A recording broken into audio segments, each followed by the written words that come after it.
வணக்கம். என் தமிழ்நாடு செய்திகளை வழங்குவதற்காக நான் ராஜலட்சுமி கார்த்திக்.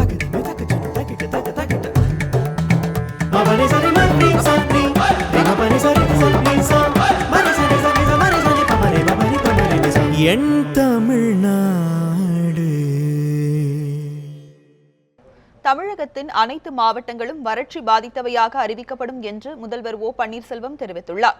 இது தொடர்பாக அறிக்கை வெளியிட்டுள்ள அவர், விவசாயிகள் செலுத்த வேண்டிய நிலவரி முழுவதும் ரத்து செய்யப்படும் என குறிப்பிட்டுள்ளார். நீரின்றி பாதிப்புக்குள்ளான நெல் மற்றும் இதர பயிர்களுக்கு ஏக்கருக்கு 5,465 ரூபாய் நிவாரணம் வழங்கப்படும் எனவும், மானாவாரி பயிர்களுக்கு ஏக்கர் ஒன்றுக்கு 3,000 ரூபாய் நிவாரணம் வழங்கப்படும் எனவும், நீண்டகால பயிர்களுக்கு ஏக்கருக்கு 7,287 ரூபாய் நிவாரணமாக வழங்கப்படும் எனவும் தெரிவிக்கப்பட்டுள்ளது. வறட்சியால் வேலை இழந்த விவசாயிகளுக்கு 150 நாள் தேசிய ஊரக வேலைவாய்ப்பு பணி வழங்கப்படும் என்றும், வறட்சியால் தற்கொலை செய்து கொண்ட விவசாயிகள் 17 பேரின் குடும்பத்திற்கு தலா 3 லட்சம் ரூபாய் இழப்பீடு வழங்கப்படும் என்றும் முதலமைச்சர் பன்னீர்செல்வம் அறிவித்துள்ளார். செங்கம் அருகே பயிர் காப்பீடு செய்ய சென்றவர்களை அலைக்கழித்ததால் ஆத்திரமடைந்த விவசாயிகள் சாலை மறியல் போராட்டத்தில் ஈடுபட்டனர். திருவண்ணாமலை மாவட்டம் செங்கத்தை சுற்றியுள்ள பகுதிகளில் பயிரிட்ட அனைத்து பயிர்களும் வறட்சியால் கருகி சேதமடைந்துள்ளன. இதனால் கடந்த ஒரு மாதமாக விவசாயிகள் பயிர் காப்பீடு செய்ய முயன்று வருகின்றனர். ஆனால் விவசாயிகளிடம் பயிர் காப்பீட்டிற்கான மனுவை பெறாமல் அதிகாரிகள் அலைக்கழித்துள்ளனர். இந்நிலையில் பயிர் காப்பீடு செய்ய இன்று கடைசி நாள் என்பதால் காலை 6 மணி முதலே ஏராளமான விவசாயிகள் வட்டார வேளாண்மை மையத்தில் குவிய தொடங்கினர். ஆனால் தாமதமாக வந்த அதிகாரிகள் பயிர் காப்பீட்டிற்கான மனுக்களை பெறவில்லை என கூறப்படுகிறது. இதனால் ஆத்திரமடைந்த விவசாயிகள் சாலை மறியலில் ஈடுபட்டனர். தகவல் அறிந்து அங்கு வந்த செங்கம் சட்டமன்ற உறுப்பினர் மூபேகிரி அவர்களை சமாதானம் செய்து அனுப்பி வைத்தனர். விவசாயிங்க பொங்கல் கூட பார்க்காம தமிழ் திருநாள் இல்லாமல் இன்சூரன்ஸ் கட்டணும்னு சொல்லிட்டு காலையில் மணிக்கணில் காத்திருக்காங்க.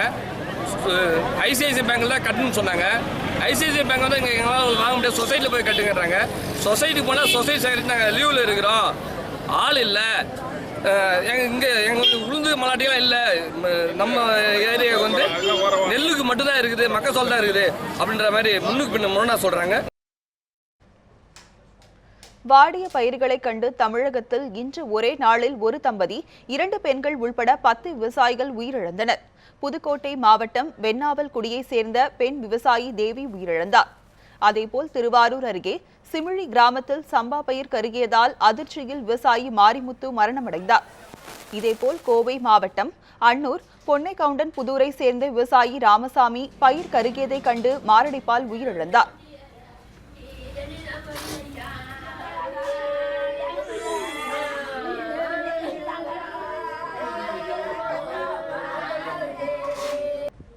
சிதம்பரம் அருகே வீரப்பன் மற்றும் அவரது மனைவி ஆராயி ஆகியோர் பயிர்கள் கருகியதால் உயிரிழந்தனர். சேலம் மாவட்டம் தலைவாசலில் அருணாச்சலம் என்ற விவசாயி உயிரிழந்தார். மேலும் சிதம்பரத்தை சேர்ந்த பழமலை என்ற விவசாயியும் மரணமடைந்தார். நாமக்கல் அருகே காமாட்சி என்ற பெண் விவசாயி வாடிய பயிர்களை கண்டு நிலத்திலேயே மயங்கி விழுந்து உயிரிழந்தார். ஈரோடு மாவட்டம் வேலம்பாளையம் ஓடைமேடு பகுதியை சேர்ந்த பழனிசாமி பயிர்கள் கருகியதால் வாங்கிய கடனை கட்ட முடியாமல் தூக்கிட்டு தற்கொலை செய்து கொண்டார். கடனை திருப்பி செலுத்துமாறு கவுந்தப்பாடி இந்தியன் ஓவர்சீஸ் வங்கி மிரட்டியதால் மனமுடைந்த இவர் இந்த முடிவை எடுத்ததாக கூறப்படுகிறது. திருவள்ளூர் மாவட்டம் ஒதப்பை கிராமத்தை சேர்ந்த குப்புராஜ் என்ற விவசாயி 5 ஏக்கர் நெற்பயிர் வறட்சியால் கருகிய வேதனையில் மாரடைப்பால் உயிரிழந்தார். ரொம்ப கடுமையான வறட்சி, குடிக்கிறக்கே தண்ணி இல்லை. இந்த நேரத்தில் பேங்க்ல இருந்தும் தனலட்சுமிங்கிற ஃபைனான்ஸில் இருந்தும் வந்து கடனை கட்டணும்னு நிர்பந்தம் பண்ணியிருக்காங்க. அந்த மன உளைச்சலில் 2 நாளாக கொஞ்சம் வேதனை இருந்தவர் இந்த காலையில் தற்கொலை பண்ணிட்டார். எனவே அரசாங்கம் இந்த விவசாயிகளெல்லாம் பார்த்து வறட்சி நிவாரணம் தரணும், விவசாயிகளுடைய தற்கொலை தடுத்து நிறுத்தணும். இன்றைக்கி மழையே இல்லாமல் மிக வறண்டு போய் தமிழ்நாடே காஞ்சி போச்சு, வறண்டு போச்சுங்கிற அறிவிப்பை மாநில அரசு அறிவிக்கிற சூழ்நிலையில் கடன் வசூலை கடுமையாக பண்ணதுனால அவர் மன உளைச்சலில் இறந்துட்டார். மத்திய மாநில அரசுகள் எதுவுமே விவசாயிகளுடைய பிரச்சனையை இதுவரைக்கும் கண்டுக்கவே இல்லை. மத்திய மாநில அரசுகள் உடனடியாக விவசாயிகளுடைய அனைத்து கடனையும் தள்ளுபடி செய்து வறட்சி நிவாரணங்களை முறையாக அனைத்து விவசாயிகளுக்கும் வருமாறு வழங்கி விவசாயிகளை காப்பாற்ற வேண்டும் என்று இந்த சூழ்நிலையை கேட்டுக்கொள்கிறோம். வறட்சியால் உயிரிழந்த விவசாயிகளின் குடும்பங்களுக்கு தலா 25 லட்சம் ரூபாய் வழங்க கோரி தமிழக வாழ்வுரிமை கட்சி சார்பில் ஆர்ப்பாட்டம் நடைபெற்றது. சென்னை சேப்பாக்கம் விருந்தினர் மாளிகை அருகே நடைபெற்ற இந்த ஆர்ப்பாட்டத்தில் கலந்து கொண்ட பின் பேட்டியளித்த அக்கட்சியின் தலைவர் வேல்முருகன், மத்திய அரசும் மாநில அரசும் தமிழக விவசாயிகளின் மறைவிற்கு எந்த ஒரு நிவாரணமும் அளிக்காமல் இருப்பது வேதனை அளிப்பதாக கூறினார். மேலும் ஜல்லிக்கட்டுக்கு அனுமதி அளிக்காவிட்டால் தடையை மீறி நடத்தப்போவதாகவும் வேல்முருகன் தெரிவித்தார். விவசாயிகள் வாங்கிய அனைத்து விதமான கடன்களை உடனடியாக தள்ளுபடி செய்ய வேண்டும்.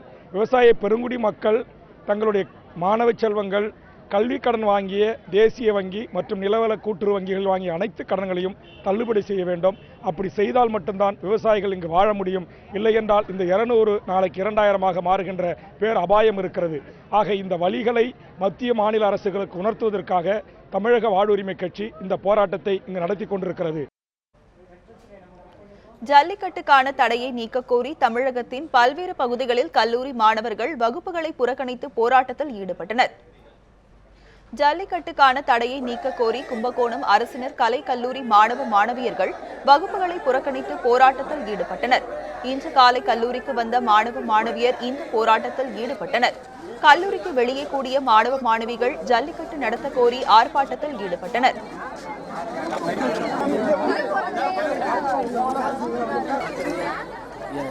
ஜல்லிக்கட்டு மீதான தலைமையை முழுமையாக நீக்கி உடனடியாக ஜல்லிக்கட்டு நடத்தணும். அது இதெல்லாம் கண்டித்து அரசினர் கல்லூரி ஆடவர் சார்பாக இன்றைக்கி நாங்கள் முழு வகுப்பு புறக்கணிப்பு போராட்டம் நடத்திட்டோம். ஜல்லிக்கட்டு போட்டிகளை நடத்த வலியுறுத்தி மதுரை சட்டக்கல்லூரி மாணவர்கள் வகுப்புகளை புறக்கணித்து ஆர்ப்பாட்டத்தில் ஈடுபட்டனர். பின்பு மாவட்ட நீதிமன்ற சாலையில் அமர்ந்து சாலை மறியலில் ஈடுபட்டனர். ஜல்லிக்கட்டு போட்டிகளை நடத்த அனுமதி தராவிட்டால் தடையை மீறி ஜல்லிக்கட்டு போட்டிகளை நடத்துவோம் என மாணவர்கள் தெரிவித்தனர். இது முழுக்க முழுக்க தமிழ் தேசிய இனத்தின் மீதான ஒரு போர். இந்த விவசாயிகள் மீதான போரை, தமிழ் தேசிய இனத்தின் மீதான பண்பாட்டு தற்சார்பு உரிமை மீதான போரை நாங்கள் வன்மையாக கண்டிக்கிறோம். இதுக்கு எதிராக தமிழக மாணவர்களாகிய நாங்கள் சட்டக்கல்லூரி மாணவர்கள் தொடர்ச்சியாக இந்த போராட்டத்தை முன்னெடுப்போம். தமிழகத்தில் ஜல்லிக்கட்டு நடத்த கோரியும் விவசாயிகள் மரணத்தை தடுக்க வலியுறுத்தியும் சென்னையில் அரசு கவின்கலை கல்லூரி மாணவர்கள் வகுப்புகள் புறக்கணித்து போராட்டத்தில் ஈடுபட்டனர்.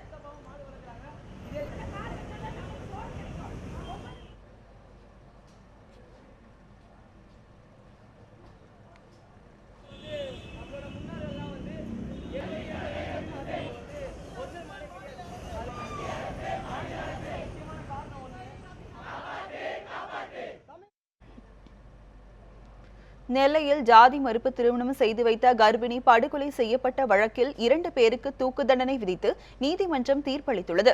நெல்லை வண்ணாரப்பேட்டையை சேர்ந்த விஸ்வநாதன், காவேரி ஆகியோர் கடந்த ஆண்டு ஜாதி மறுப்பு திருமணம் செய்து கொண்டனர். இவர்களுக்கு விஸ்வநாதனின் சகோதரி கல்பனா உதவியதாக கூறப்படுகிறது. இதனால் ஆத்திரமடைந்த காவேரியின் பெற்றோர் கல்பனாவை கடந்த ஆண்டு மே 13ஆம் தேதி வெட்டி படுகொலை செய்தனர். இந்த வழக்கு நெல்லை மாவட்ட நீதிமன்றத்தில் நடந்து வந்த நிலையில் இன்று தீர்ப்பளிக்கப்பட்டது. வழக்கை விசாரித்த நீதிபதி கல்பனாவை படுகொலை செய்த காவிரியின் பெற்றோர் சங்கர நாராயணன், செல்லம்மாள் ஆகியோருக்கு மரண தண்டனை விதித்து தீர்ப்பளித்தனர். இந்த வழக்கு பாளையங்கோட்டை காவல் நிலையத்தில் வழக்கு பதிவு செய்யப்பட்டு பாளையங்கோட்டை உதவி ஆணையர் அவர்களால் விசாரணை மேற்கொள்ளப்பட்டு குற்றப்பத்திரிகை தாக்கல் செய்யப்பட்டது. இந்த வழக்கை விசாரித்த 2வது கூடுதல் அமர்வு சிறப்பு நீதிபதி அவர்கள் அரசு தரப்பில் முன்வைக்கப்பட்ட சாட்சிகள் அடிப்படையிலையும் ஆவணங்களின் அடிப்படையிலையும் குற்றம் நிரூபிக்கப்பட்டதாக கருதி கணவன் மனைவி 2 எதிரிகளுக்கும் அதிகபட்ச தண்டனையான மரண தண்டனை வழங்கியுள்ளார்கள். திருவண்ணாமலை அருகே செவிலியர் படிப்பு மட்டும் படித்துவிட்டு மருத்துவம் பார்த்த 2 பெண் போலி மருத்துவர்களை போலீசார் கைது செய்தனர். போலி மருத்துவர்கள் செயல்படுவது குறித்து கிடைத்த ரகசிய தகவலை அடுத்து திருவண்ணாமலை மாவட்ட மருத்துவ இணை இயக்குநர் மற்றும் மருந்து ஆய்வாளர் சரண்யா இருவரும் அப்பகுதியில் அதிரடி ஆய்வு மேற்கொண்டனர். அப்போது தேனிமலை பகுதியில் பட்டப்படிப்பு மட்டுமே படித்துவிட்டு ஆங்கில மருத்துவம் பார்த்த சவுந்தரவல்லி, கிரிஜா ஆகிய 2 பெண் போலி மருத்துவர்களை பிடித்து திருவண்ணாமலை நகர காவல் நிலையத்தில் ஒப்படைத்தனர். அவர்களிடமிருந்து மருந்து பொருட்கள் மற்றும் மருந்து உபகரணங்கள் கைப்பற்றப்பட்டுள்ளது.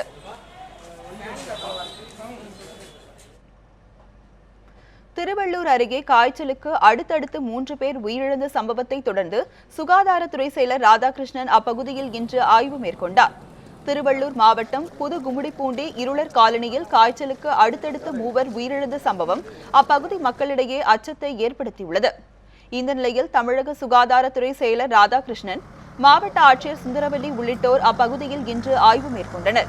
பின்னர் செய்தியாளர்களிடம் பேசிய சுகாதார செயலர் ராதாகிருஷ்ணன், காற்றில் பரவும் வைரஸ் காய்ச்சலா அல்லது வேறு ஏதேனும் தொற்று என்றும் உறுதிப்படுத்தவில்லை என்றும் தெரிவித்தார். வைரஸ் காய்ச்சல் அறிகுறி உள்ளதாகவும் அவர் குறிப்பிட்டார்.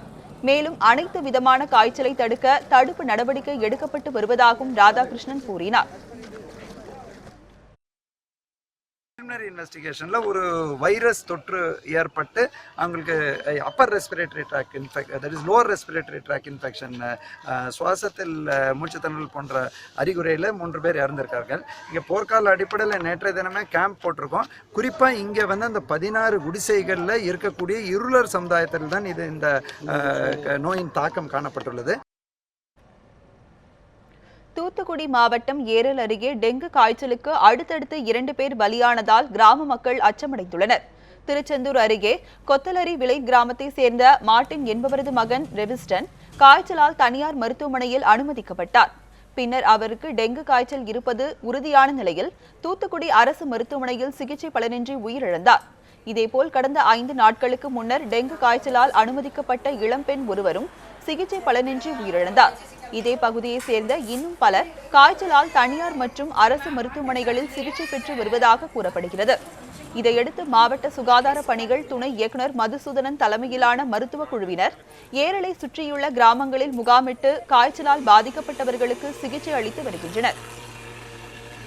மாவட்டத்தில் உள்ள மாவட்ட மருத்துவ அதிகாரிகளும் அதற்கு கீழே இருக்கின்ற மாவட்டத்தினுடைய டாக்டர்ஸ் எல்லாருமா வந்து இந்த கொத்தலர்லை ஊர் மக்கள் எல்லோருக்கும் நல்ல சிறப்பான ட்ரீட்மெண்ட் எடுத்து மீண்டும் இந்த டெங்கு காய்ச்சல் ஊர் மக்களுக்கு பரவாமல் இருப்பதற்கும் ஒவ்வொருவர்களுக்கும் தொடர்ந்து வைத்தியங்கள் செய்ய வேண்டும் என்றும் கேட்டுக்கொள்கிறோம். ஊருக்குள் வரும் காட்டு யானைகளை விரட்டுவதற்கு தேவையான பட்டாசு பற்றாக்குறையால் உயிருக்கு உத்தரவாதம் இல்லாத சூழலில் யானை தடுப்பு காவலர்கள் பணியாற்றுவதாக குற்றச்சாட்டு எழுந்துள்ளது. வனப்பகுதிகளில் நிலவும் வறட்சி காரணமாக கோவை வனக்கோட்டத்திற்கு உட்பட்ட மேட்டுப்பாளையம், சிறுமுகை, காரமடை உள்ளிட்ட பகுதிகளில் தண்ணீர் தேடி காட்டு யானைகள் குடியிருப்பு பகுதிகளில் ஊடுருவி வருகிறது. எனவே அவற்றை விரட்டும் பணியில் யானை தடுப்பு காவலர்கள் ஈடுபட்டு வருகின்றனர். இந்நிலையில் யானைகள் விரட்டுவதற்கு தேவையான பட்டாசுகள் பற்றாக்குறை ஏற்பட்டுள்ளதாக கூறப்படுகிறது. இதனால் வனத்துறை ஊழியர்களுக்கு சிக்கல் ஏற்பட்டுள்ளது. இப்போ யானைகள் வந்து நிறையா கோவை மாவட்டங்களில் பார்த்தீங்கன்னா யானைகள் டெய்லி ஊருக்குள்ளே வர்ற நியூஸ் டெய்லி வந்துக்கிட்டே தான் இருக்குது. இதுக்கு வனத்துறை சார்பில் பார்த்தீங்கன்னா அதுக்கு வேட்டை தடுப்பு காவலர்கள் வந்து யானை வச்சு முடுக்குறாங்க. ஆனால் அவங்ககிட்ட போதிய பட்டாசோ லைட்டோ அதுக்கான ஊழியர்களோ ரொம்ப கம்மியாக இருக்கிறனால எந்த ஒரு யானையை வந்து ஊருக்குள்ளே வராமல் அவங்களால தடுக்கவும் முடியறதில்ல, அதுக்கான எந்த வேலைகளும் செய்ய முடியறதில்ல. இதுக்கு போதிய அளவுக்கு பட்டாசு, அவங்களுக்கு தேவையான உபகரணங்கள், ஏன்னா அவங்க இந்த நிலை நீடிச்சா கண்டிப்பாக அவங்களோட உயிருக்கு உத்தரவாதம் கிடையாது. ஏன்னா யானை எப்போ யாரை துரத்துன்னு சொல்ல முடியாது. விழுப்புரம் பழைய பேருந்து நிலையம் அருகே லாரியின் பின் சக்கரத்தில் சிக்கி 6ஆம் வகுப்பு மாணவி சம்பவ இடத்திலேயே உயிரிழந்தார். விழுப்புரம் மாவட்டம் பூந்தோட்டம் பகுதியைச் சேர்ந்த வேதராமன் தனது மகள் காயத்ரியை பள்ளியில் விடுவதற்காக இருசக்கர வாகனத்தில் சென்று கொண்டிருந்தார். அப்போது அவர் லாரி ஒன்றை முந்தி செல்ல முற்பட்ட போது நிலை தடுமாறிய இருசக்கர வாகனம் லாரியின் பின் சக்கரத்தில் சிக்கியது. இதில் மாணவி காயத்ரி லாரி டயரில் நசுங்கி சம்பவ இடத்திலேயே பலியானார். காலை வேளைகளில் அந்த சாலைகளில் கனரக வாகன போக்குவரத்துக்கு தடை உள்ளது. ஆனால் தடையை மீறி லாரிகள் இயக்கப்படுவதால் அடிக்கடி விபத்துகள் ஏற்படுவதாக பொதுமக்கள் குற்றம் சாட்டியுள்ளனர். குளச்சல் அருகே கடத்துவதற்காக பொது கழிவறைக்குள் பதுக்கி வைத்திருந்த 1000 கிலோ ரேஷன் அரிசி மூட்டைகளை அதிகாரிகள் பறிமுதல் செய்தனர். கன்னியாகுமரி மாவட்டம் சைமன் காலனி கடலோர பகுதிகளில் பொது கழிவறைக்குள் ரேஷன் அரிசி பதுக்கி வைக்கப்பட்டிருப்பதாக மாவட்ட பறக்கும் படை தனி தாசில்தார் இக்னேஷியஸ் சேவியருக்கு ரகசிய தகவல் கிடைத்தது. இதையடுத்து அந்த பகுதிக்கு சென்ற பறக்கும் படை அதிகாரிகள் ரேஷன் அரிசி பதுக்கி வைக்கப்பட்டுள்ளதா என்பது குறித்து சோதனை நடத்தினர். அப்போது பொது கழிவறையின் ஓரத்தில் சாக்கு மூட்டைகளில் 1000 கிலோ ரேஷன் அரிசி பதுக்கி வைக்கப்பட்டிருந்ததை அவர்கள் கண்டுபிடித்தனர். உடனடியாக ரேஷன் அரிசி மூட்டைகளை கைப்பற்றிய அவர்கள் காப்புக்காடு அரசு குடோனில் ஒப்படைத்தனர். மேலும் ரேஷன் அரிசியை பதுக்கியவர்கள் குறித்து அவர்கள் விசாரணை நடத்தி வருகின்றனர். வேலூர் மாவட்டம் வாலஜாபேட்டை அருகே டாஸ்மாக் கடையின் பூட்டை உடைத்து 3.5 லட்சம் ரூபாய் மதிப்புள்ள 70 கேஸ் மது பானங்களை மர்ம நபர்கள் கொள்ளையடித்து சென்றுள்ளனர். நேற்று இரவு வழக்கம் போல் பணி முடித்து டாஸ்மாக் ஊழியர்கள் கடையை பூட்டிவிட்டு சென்றுள்ளனர்.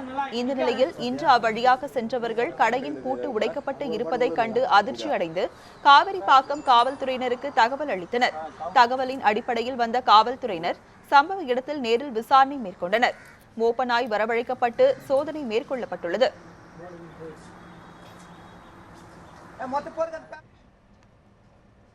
ஆருத்ரா தரிசனத்தை முன்னிட்டு சிதம்பரம் ஸ்ரீ நடராஜர் கோவிலில் இன்று தேரோட்டம் நடைபெற்றது.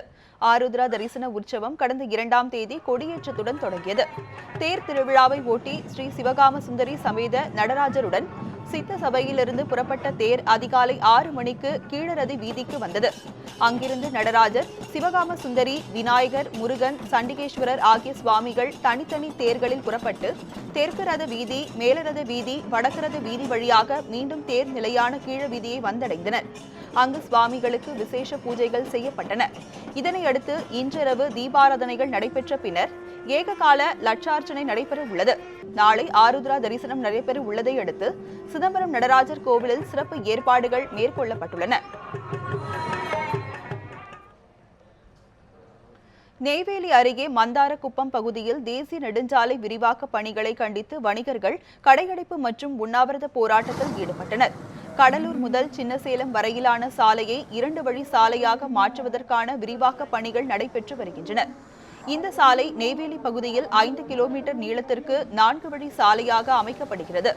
இதனால் 1000க்கும் மேற்பட்ட வர்த்தக நிறுவனங்களும் குடியிருப்புகளும் பாதிக்கப்படும் என அப்பகுதி மக்கள் அச்சமடைந்துள்ளனர். எனவே சாலை விரிவாக்க பணிகளை கைவிட வலியுறுத்தி 1000க்கும் மேற்பட்ட வணிகர்கள் தங்கள் கடைகளை அடைத்தனர்.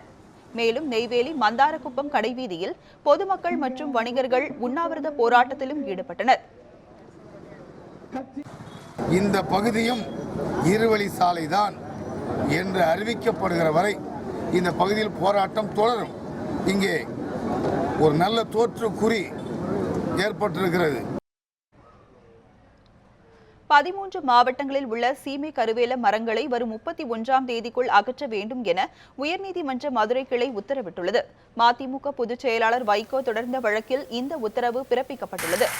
மதுரை, சிவகங்கை, ராமநாதபுரம் உள்ளிட்ட 13 தென் மாவட்ட ஆட்சித்தலைவர்கள் தலைமையில் அந்தந்த பகுதி வட்டாட்சியர், பொதுப்பணி, ஊரகம் மற்றும் வருவாய்த்துறை ஊழியர்கள் உதவியுடன் சீமை கருவேல மரங்களை அகற்ற வேண்டும் எனவும் இவற்றை 13 மாவட்ட நீதிபதிகள் நேரில் ஆய்வு செய்ய வேண்டும் எனவும் நீதிபதிகள் உத்தரவிட்டுள்ளனர். இதுகுறித்த அறிக்கையை நீதிமன்றத்தில் ஜனவரி 31 அன்று தாக்கல் செய்ய வேண்டும் என தெரிவிக்கப்பட்டுள்ளது.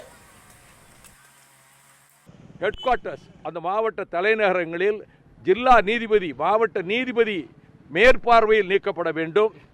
அந்த மாவட்டத்தின் மற்ற பகுதிகளில் மாவட்ட ஆட்சித்தலைவர், தாசில்தார், வட்டாட்சியர், ரெவென்யூ அதிகாரிகள் மேற்பார்வையில் இந்த 31ஆம் தேதிக்குள் முழுமையாக நீக்கப்பட்டு 31ஆம் தேதிக்குள் அவர்கள் தங்களுடைய அறிக்கையை இந்த 13 மாவட்டங்களிலிருந்தும் ஆட்சித்தலைவர்கள் சமர்ப்பிக்க வேண்டும் என்று ஆணை பிறப்பித்திருக்கிறார். மருத்துவக் கல்லூரி மாணவர் சேர்க்கைக்கான நீட் தேர்வினை ரத்து செய்ய கோரி தூத்துக்குடியில் மருத்துவர்கள் மற்றும் மருத்துவ மாணவர்கள் ஆர்ப்பாட்டத்தில் ஈடுபட்டனர். மத்திய அரசு கொண்டு வந்துள்ள மருத்துவக் கல்லூரி மாணவர் சேர்க்கைக்கான நீட் தேர்வினை ரத்து செய்ய வேண்டும். மருத்துவ மாணவர்கள் பட்டப்படிப்பு முடிந்தவுடன் தேசிய நுழைவுத் தேர்வினை ரத்து செய்ய வேண்டும். இந்திய மருத்துவ கவுன்சில் என்ற ஜனநாயக முறையிலான கவுன்சிலை நீக்கிவிட்டு தேசிய மருத்துவ கமிஷன் என்ற அமைப்பினை உருவாக்குவதை எதிர்த்தும் தூத்துக்குடி மருத்துவக் கல்லூரி மருத்துவமனையில் மருத்துவர் மற்றும் மருத்துவக் கல்லூரி மாணவர்கள் தர்ணா போராட்டத்தில் ஈடுபட்டனர். அப்போது மத்திய அரசுக்கு எதிராக முழக்கங்களை எழுப்பினர். மெடிக்கல் கவுன்சில் ஆஃப் இந்தியா என்கிற ஒரு ஜனநாயக அமைப்பை அதை தடுத்துவிட்டு நேஷனல் மெடிக்கல் கமிஷன், இது நேஷனல் மெடிக்கல் என்எம்சி என்கிறது இவர்கள் மத்திய அரசே அவர்களாக ஒரு தேர்ந்தெடுத்த நபர்களை எடுத்து இதை மருத்துவக் கல்லூரியை வியாபார மயமாக்க முயற்சிக்க வருகிறது. இதை நாங்கள் வன்மையாக கண்டிக்கிறோம். விருத்தாச்சலம் அருகே கோணான்குப்பம் காது கேளாதோர் மேல்நிலைப் பள்ளியில் படித்து வந்த 8ஆம் வகுப்பு மாணவன் தூக்கிட்டு தற்கொலை செய்து கொண்ட சம்பவம் சக மாணவர்கள் மத்தியில் அதிர்ச்சியை ஏற்படுத்தியுள்ளது. கடலூர் மாவட்டம் கோணான்குப்பம் கிராமத்தில் காது கேளாதோர் மற்றும் மனநிலை குன்றியோர் மேல்நிலைப் பள்ளி செயல்பட்டு வருகிறது. இந்த பள்ளியில் அங்கேயே தங்கி 8ஆம் வகுப்பு படித்து வந்த அந்தோனி ஜோசப் என்கிற மாணவன் நேற்று இரவு சாப்பிட்டுவிட்டு அவருடைய அறைக்கு தூங்க சென்றுள்ளார். ஆனால் இன்று அறையை விட்டு அவன் வெளியே வராதால் விடுதி காப்பாளர் சென்று பார்த்துள்ளார். அப்போது அந்தோணிராஜ் தூக்கில் தொங்கிக் கொண்டிருப்பதை பார்த்து மங்களம்பேட்டை காவல்துறையினருக்கு தகவல் தெரிவித்துள்ளனர். பின்னர் உடலை கைப்பற்றிய போலீசார் மாணவனின் தற்கொலை தொடர்பாக விசாரணை நடத்தி வருகின்றனர். முன்பகை காரணமாக வீட்டில் இருந்தவர்களை குடும்பத்தோடு எரிக்க முயன்றவரை போலீசார் தேடி வருகின்றனர். தேனி மாவட்டம் போடி சந்தைப்பேட்டையை சேர்ந்த திருப்பதி என்பவரது கடையில் சரவணன் என்பவர் வேலை பார்த்து வந்துள்ளார். திருப்பதி இறந்துவிடவே எதிரிலேயே புதிய கடையை திறந்துள்ளார் சரவணன். ஆனால் தனக்கு வியாபாரம் நடக்காமல் திருப்பதியின் கடையில் வியாபாரம் நடப்பதைக் கண்டு ஆத்திரமடைந்த சரவணன் திருப்பதியின் குடும்பத்தாரை வீட்டில் உறங்கிக் கொண்டிருக்கும் பொழுது பெட்ரோல் ஊற்றிக் கொல்ல முயற்சித்துள்ளார். அருகில் உள்ளவர்கள் உடனடியாக அனைவரையும் காப்பாற்றி காவல் நிலையத்தில் புகார் தெரிவித்தனர். தப்பியோடிய சரவணனை போடி போலீசார் வழக்கு பதிவு செய்து தேடி வருகின்றனர். நைட்டு நாங்கள் வீட்டில் படுத்திருக்கும் போது இந்த மாதிரி வந்து கேட்டு பூட்டியிருந்த கேட்டுக்குள்ளே வந்து வண்டியெல்லாம் 2 வண்டியும் கொளுத்தி தீய வச்சு எல்லாத்தையும் இது பண்ணி செஞ்சுட்டு எல்லாருக்கும் மூச்சு திணறல் ஆயிடுச்சுப்போ எங்களுக்கு தெரியாமல் பக்கத்து வீட்டுக்காரர் சத்தம் போட்டு வந்து எங்களை எல்லாத்தையும் காப்பாற்றி நாங்கள் எல்லாம் ஐயா அலறி விழுந்து வெளியே ஓடி வந்து எல்லாம் அவங்க காப்பாற்றி வெளியே கூட்டு வந்தாங்கப்பா. தண்ணி அடித்து செஞ்சு அதுக்கப்புறம் எங்களை வெளியே கூட்டு வந்தாங்க. சில்லறை வணிகத்தை ஒழிப்பதே பிரதமர் மோடியின் நோக்கம் என வணிகர் நல சங்க தலைவர் வெள்ளையன் தெரிவித்துள்ளார். மத்திய அரசின் பண மதிப்பு நீக்கத்தை கண்டித்து திருவாரூர் மாவட்டம் மன்னார்குடியில் வணிகர் நல சங்கத்தின் சார்பில் கண்டன ஆர்ப்பாட்டத்தில் பங்கேற்ற போது அவர் இதனை தெரிவித்தார். முழுக்க அந்நியர்களுக்கு உதவும் உள்நோக்கம் கொண்ட திட்டம்தான் இந்த ரூபாய் நோட்டு செல்லாது என்கிற அறிவிப்பு. கருப்பு பணத்தை கண்டுபிடிக்க இல்லை, வெளிநாட்டில் பதுக்கப்பட்டிருக்கிற பணத்தை கண்டுபிடிச்சிருக்கணும், அதை கண்டுபிடிக்கல. உள்நாட்டில் வராக கடன் இருக்கு, அதை கண்டுபிடிக்கல. விஜயமல்லையாவுக்கு ஆயிரக்கணக்கான கோடி தள்ளுபடி பண்றாரு. அதெல்லாம் சாமானிய மக்களுக்கான கொள்கை இல்லை. முழுவதுமாக சில்லறை வணிகத்தை அழித்து விட வேண்டும் என்பதுதான். டாஸ்மாக் கடைகள் மற்றும் பார்களில் சிசிடிவி பொருத்த கோரி தொடரப்பட்ட வழக்கில் 4 மாதத்திற்குள் பதிலளிக்குமாறு தமிழக அரசுக்கு சென்னை உயர்நீதிமன்றம் உத்தரவிட்டுள்ளது. வழக்கறிஞர் பாலு என்பவர் தொடர்ந்த வழக்கின் விசாரணை இன்று நடைபெற்ற போது இந்த உத்தரவு பிறப்பிக்கப்பட்டுள்ளது. சிசிடிவி கேமராக்கள் பொருத்துவது நடைமுறை சாத்தியமா என்பதை தமிழக அரசு விளக்க வேண்டும் என்றும் நீதிபதிகள் தெரிவித்தனர்.